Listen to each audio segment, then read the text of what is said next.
to our third edition of the Coach's Corner right here on MDTV's fantastic studios. Great to have you back, Coach. Thanks, Kevin. I got to rewind the tape before we get started on this week's matchup between Orange Lutheran.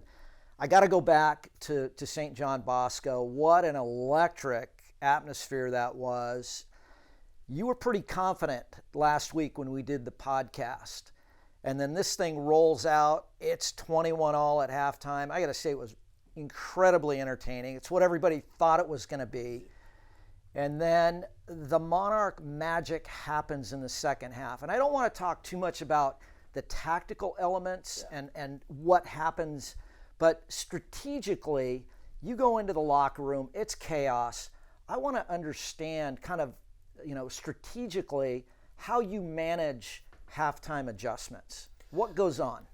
The first thing, Kevin, is as the game approached, I started talking to the kids about the electricity of the stadium. When we got there before we took the field, the specialist went out. And it's one of the things that I always start with reminders. The simple things like hydrate, okay, uniforms, knee pads, the officials, yes sir, no sir, win them over if possible. And then I switched and not in my big voice, but just said, look, I've been in games like this. I played high school games like this. I actually played in Rose Bowls. I said, draw the energy from the crowd. Draw the energy from the electricity of the stadium as it builds. Build with it, but stay confident. It was a great pregame. We had a great warm-up. And then exactly what you said. Now, my mentality is, I told myself all week, enjoy this, stay calm. You got a good football team. Be ready to make decisions so that nobody points the fingers back at you and says, well, he didn't manage the clock or whatever it might be.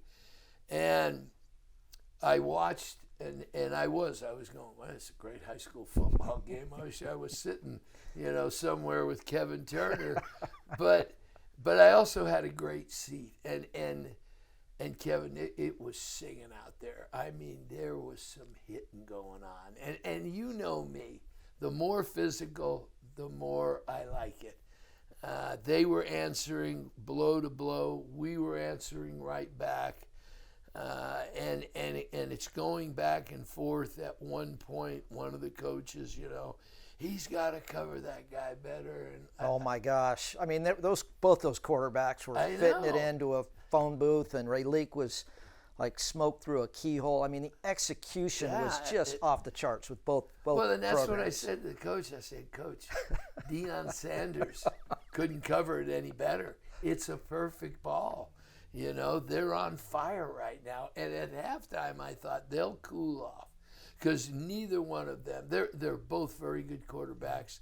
And I've had quarterbacks that get on hot streaks. The key is, can they pick it back up, get the rock in their hand, and take off where they left off, which I thought Elijah did. Halftime, I chose to reason with them in the sense that I went over my keys to victory, and I said, I don't think we're controlling the line of scrimmage right now. I said, Elijah's been hit 2 or 3 times, a couple of them questionable. That can't happen. That can't happen. I said, we're not getting any pressure on the quarterback. We're stopping the run. That's what we wanted to do. And I said, we're not tackling well, but I already knew that the adjustments were made. I watched the adjustments being made. I talked to the defensive guys. I talked to Eric. And it was, changing some of the matchups, changing some of the other strategic things involved. And then we resumed the fray. And that night it worked. We when I got in at halftime, I said, we got to get Billy more involved. He's doing a great job of contain, but, he's a 5-star athlete. So we did some stunning where the tackle took over and Bailey was able to saw him go outside to come inside. Loop, and only Bailey could pull that stunt off from coming from that far outside up. It's almost a late move. Exactly. He holds and then loops but you've in. got to have 5-star speed, right? Or you're going to be late and the ball's going to be out. But you know, the kids had confidence, and the we picked up where we left off, and Elijah, was on fire still. We talked about Barkate. I told you that was my secret weapon, and he came through for us. I loved what Jack Wrestler did. Huge catch, and he had a couple more. And then, I rode Raleek. I told you I was going to ride Raleek. And some of those 4-yard runs were key runs. He broke a couple and he made something out of nothing so many times. And I think that took the pressure off Elijah. And then the defense really rose to the occasion. It was a great... I believe in Monarch Magic, and I believe that you will it into the kids. And you told the audience, you said it's going to be a couple guys that aren't frontline guys that are going to step up and make big plays.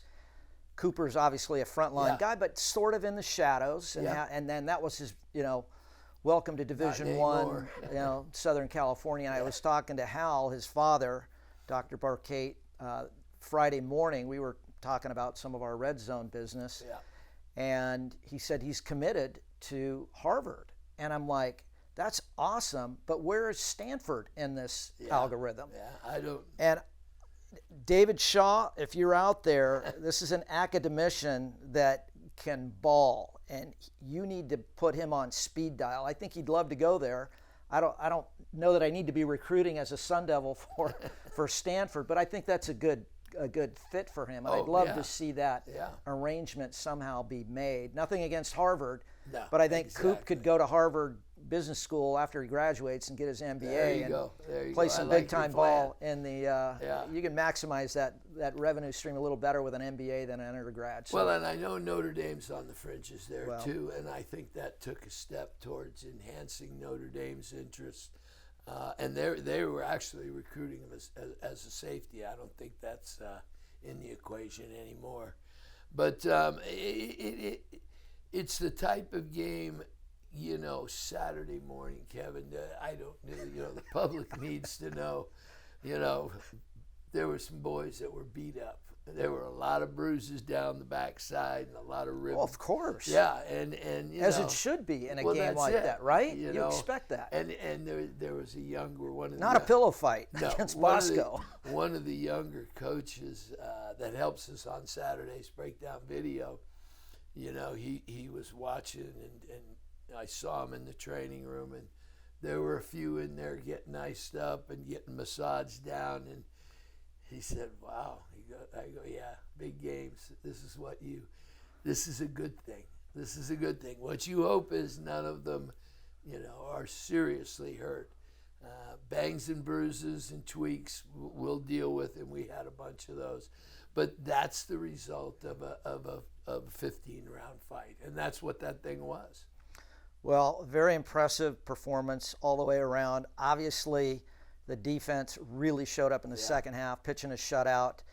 And, I was so impressed with Te'o's performance. I'm glad you mentioned him. And will and fortitude. Yeah. He's been kind of in and out and not always in the best position. Yep. And last Friday night, man, he turned it up to a whole new level. And he was in the right place at the right time all night long.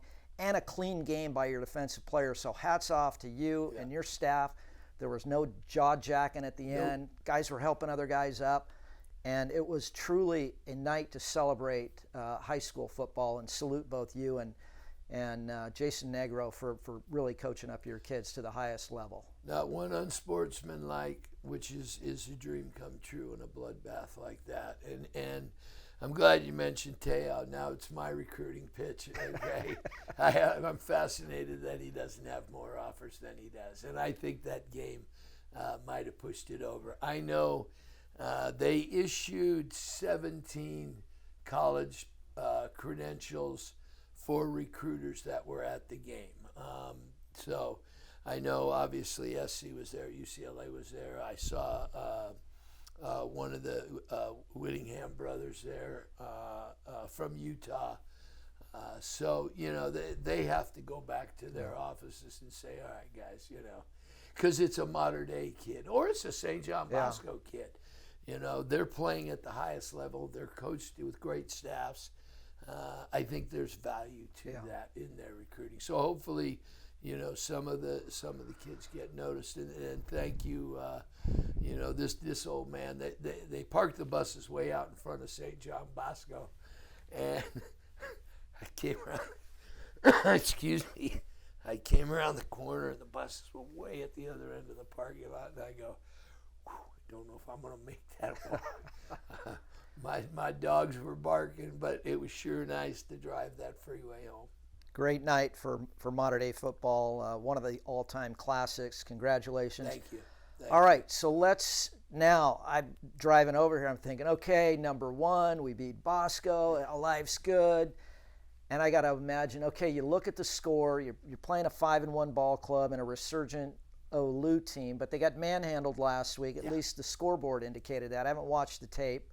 I'll be calling your highlights on Friday night at Orange Coast College, but they lost 58-12. But Rod Sherman and your old nemesis Aaron Corp, who was a great quarterback, he really was the guy that gave you all kinds of fits when he was running this read Dual option, threat, RPO. Baby. First time I heard Coach Cunity say RPO, I'm like, what does that mean? It's like run, pass, option. This kid can do it all. He's back calling the plays. So they put the band back together. They've got some semblance of order, which is great for the league. But now you've got to sell it to your kids, and how do you avoid the letdown? Well, you start talking about it. It was the first thing I talked, I said, all right, we got to put this one to bed. Okay, you've had Saturday to get patted on the back and read the social media. You've had Sunday, okay, it's still there Monday. Forget about it, okay? Just let's move on. And obviously, it's a trap game. It's as good a trap game as I've been involved in. Santa Margarita, you got homecoming. That gooses the kids up, believe it or not. It's an exciting week. The following week, Servite. I mean, they'll be ready. It's going to be another nationally televised football game. This is the one that's keeping me awake at night. Try to get them, come on, we got to focus. And we were horrible Monday. Horrible. I mean, I wish I could, say anything better. We weren't dialed in. We were, making mistakes. It just wasn't there. Did improve pretty good last night, Tuesday. Much better. Now we got to put it together today. And then it's going to take, I guarantee you in the first quarter, we won't look well. I've done this too long. And what I'm hoping is they punch us in the mouth early, and then we wake up and go, all right, let's get it done. They are well coached. They're doing a lot of stuff. I'm not sure if they do too much at times, especially defensively with coverages and blitzes and alignments. But they're going to be more experienced. Sure, they're going to have a chip on their shoulder, and it's their homecoming. And the ever famous 20-minute halftime that I hate with a passion. So, we got a few strikes against us. We got some guys banged up that might not be at 100%, but that's football. So, we've just got to dial it in, take care of business. And then the final thing I would say is, I've been preaching to them one opportunity at a time, one opportunity. This is the next opportunity. Take advantage of the opportunity. Speaking of opportunity, we want to share with our viewing audience a great product, part of the sponsorship here on Coach's Corner. This is our Hook or Crook Sellers Field Blend Lodi Reserve. Great product available for sale and on sale at Costco. And then, of course, Dynasty. We've been talking about the Dynasty here at Mater Dei for 25 years, and what a great company to pair up with, Bear, with their new Dynasty product. Excellent premium paint available at your nearby Home Depot store. And Diversified Investment Services Yeah. and the Conway family. Absolutely. Glad we got that one in. Kevin Yeah. Conway, thank you very much for your support. So we've got Olu coming up. We talk about kind of the letdown. Let's for a moment talk about the Rollo Invitational. This thing's coming up right around the corner. It's the big fundraiser of the year. We're back at Old Ranch Country Club. Yep. And for folks that want to get involved, go to www.matterdayfootball.net. Go to the homepage, hit Rollo Invitational. We're looking for sponsors and additional foursomes.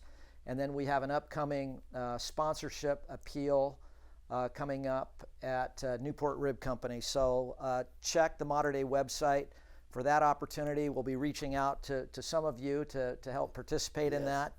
But again, that looks like it's going to be another great event. It should be, Kev. I mean, we're in our 5th annual, and you know what I would tell everybody is what you've told me after the first one, and anybody that comes for the first time, they usually say, "Sign me up." I want to come back. It's one of the best run tournaments that I've ever been involved with, and we do it first class. There's something on every hole. There, you've got the ex-players wandering around, playing golf, making jerks out of themselves. A great dinner afterwards with a lot of the ex-Monarchs, a nice silent auction, live auction, and you were the one that pointed it out years ago, Bruce. Get them off the course by 4:30, get them out of the venue by 7 o'clock, and you'll have nothing but repeat guys. That's our goal. That's what we did last year. 7:03, we were signing off, and so I appeal to everybody. It is the lifeblood of Mater Dei football. It is my biggest fundraiser to help the program. All right, alumni news. Got to go back to Bryce Young. Yeah. Almost perfect last week again. Front runner in the Heisman Trophy. We've got JT on the shelf a little bit. I don't think they really needed him last week, Right. but they're resting him up, so maybe outside the Heisman race now looking in. But Bryce Young, he's like the 40-1, or not 40-1. He's like the 3-1 odds-on favorite right now to win the Heisman. That's unbelievable. Well, what is unbelievable is you played the game, I played the game. We've been around the game since we left college, whether it's in coaching or broadcasting. To be that consistent at that level every week is very difficult to do. It helps that you have a talent base around you, but irregardless, he's 6 games into the season, and every game he plays, he looks like it's his first game. He's motivated, he's making plays, and that consistency is what has impressed me. Not that he was inconsistent for us, but he's going against, Ole Miss was literally supposed to be a battle, and he made it just nothing. Just boom, boom, boom, and the next thing you know, the boat race was on. That's what's impressing me. I'm not going to jinx the Heisman Trophy. I'm hoping that JT does get healthy. I know he's pretty close on the inside information, so I think he's back up Saturday. And you and I know that there's a possibility that the two of them face off in the SEC championship game. But I'm proud of all the kids that are playing. We've got them all over the nation, and I've said this before. Saturdays are fun. You hit the channel and go, there's so-and-so. It's pretty cool. What I noticed on Friday night, and then watching it again with the Alabama-Ole Miss game, your young quarterback, Elijah Brown, has that same measured temperament as Bryce Young. Yeah. They are flat. You don't see him jumping up and down. They're very measured. They have the ability to get the ball out quickly. They can fit it into tight spots, and they can throw receivers open. That's a unique talent to have. There's another ingredient, Kevin, and it's that toughness. Elijah took about 4 shots in that game. I'm not going to get into whether they were questionable. That's not my decision. But he took some legitimate shots. Ball was out. He knew it was coming on 2 of them. And when you have the presence to be, I'm making this throw. I'm not going to, that's the next test you have to pass. And I admired his toughness, his execution. But you're exactly right. You could walk into the stadium with Elijah and he's whistling. He's so relaxed. And he never, you know me, I'm over there breathing fire. I got in the lineman's dish a couple times. Some mother was just like, whoa, did he just say that? Yeah, I did. But with Elijah, you go, and then you look at him and you go, you drop the whole tone down. Because it's just him. It's just him. When Josh Hunter popped that, came out the back door on that kickoff, which was a turning point in the game. I saw 2 turning points in the game. They shanked that punt, then we answered with points.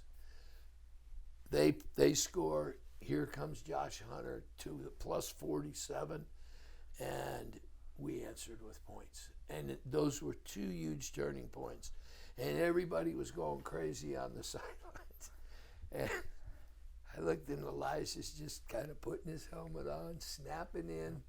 I go, you got to keep the ball alive, Elijah. This is one of those moments. He gives me one of these. Yeah, this is business as usual. And he's a sophomore. Well, to your point, there is some consternation about seeing your quarterback hit, but it was, in my mind, the officials let the kids play. They did. On Friday night, and I thought they did an outstanding job. They did. Thank you. We've obviously been doing TV games for 15 years. Every time we'd get up on TV, it was with Ferragamo and Cunity on Cox 3 game of the week.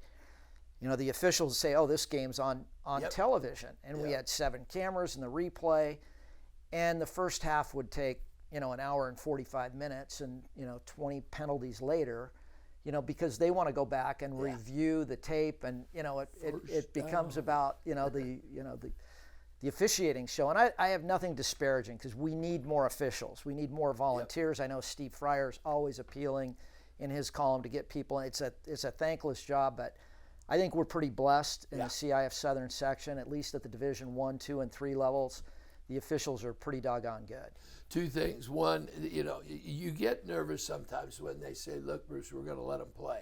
I've heard that, and then, like you say, 20 seconds into the game, there's nothing but flags flying. These guys said we're going to let them play, but they also, we all knew each other. Yeah. They had our semifinal game in 2017. They had our final game in 2019. That was a veteran crew who understood the enormity of the game, and I liked the way they just disappeared. And they were working hard. And when they're on task, when you ask a question on the sidelines and they have the answer immediately, because they're all connected. I don't know if the audience knows that, but they're all connected, whatever you call the radios or whatever it is, and earpieces. But, and you can tell when they're on it, the guy on our sidelines is just laser focused and laser focused when you ask a question. And I do. That was a great crew. Yeah. And that's the way that game should have been played, Call it when it's there, the holding or the egregious holding. But the kids said they were talking to him. And that's all you got to do with kids. Hey, 42, dial it down, okay? They're too much, okay? I don't want to have to flag you. Yeah. That's the same thing on a campus. I'll go back to the 2013, and I saw it happen on Friday night. Raleek breaks free, breaks a couple of tackles, gets a first down, does a little one of these, and the refs let it go. I remember in 2013 specifically, Mater Dei was driving down inside the 20-yard line. London Iacopo breaks free, does this, gets an unsportsmanlike. So those are things that I think that the referees have to give these kids a little bit of margin with. Well, that's where the guy wanted to be on TV. He wasn't showing up anybody. It was just a very innocuous, first down. And as a viewer, that kind of gets you fired up. Absolutely. As the head coach, I go, attaboy, get back in the huddle now. Okay, because he's excited. But we could go on and on. All right, one more time. Hooker Crook Cellars. This is available at your nearby Costco. Great stuff. Field Blend, Lodi Reserve. And also Bear Dynasty Premium Paint available at Home Depot. Happy to have both our sponsors back. Coach, let's wrap this up real quick. 3 keys to victory against Orange Lutheran. That's Friday night at Orange Coast College. Number one key is we have to settle in and get focused. And I hope I can get more. As I said, practice tonight is key. Okay, number 2 key is we got to get pressure on their quarterback. And the number 3 key is I think we have to run the ball successfully. I honestly do. But I think Elijah will have another big night if we can do that. All right, Coach. For all of our sponsors and viewers, once again, it's an honor and a privilege to be here on campus with the legendary Coach Bruce Rollinson. Good luck this week. Take us out, Coach. Rock and roll, baby. We'll see you Friday night. OCC, 7:03 kick. Get there. Bye. For the coach, I'm Kevin Turner. We'll see you next week.